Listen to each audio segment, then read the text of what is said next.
Might Joe Biden's plummeting approval rating be good news for the stock market?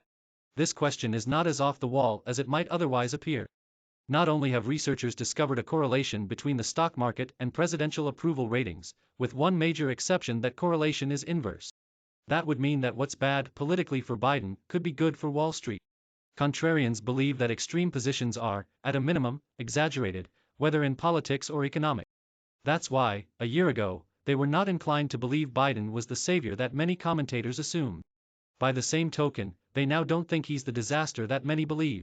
The notion that exaggerated political beliefs might have an impact on the stock market traces to work conducted by Ned Davis Research. The firm has found that, except for when the presidential approval rating is particularly low, there is an inverse relationship between it and the return of the Dow Jones Industrial Average. DJIA, minus 1.34% currently, according to the presidential approval tracker at 538.com, just 42.4% of Americans approve of the Biden's job performance, with 52.2% disapproving. This 42.4% approval rate sits almost precisely at the midpoint of the 35% to 50% range that historically has been associated with the best stock market performance. Why would a president's approval rating be inversely correlated with the stock market? One plausible theory is that a high approval rating is associated with unrealistic expectations generally, not just politically but also in the market. It's not just Monday morning quarterbacking for me to point this out.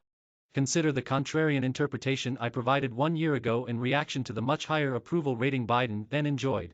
Given the intense polarity in our country right now, it certainly seems plausible that Biden will have difficulty advancing his ambitious agenda. There is a non-political reason for disappointment as well, given that so much is riding on ending the pandemic, an outcome that is by no means assured to happen in 2021.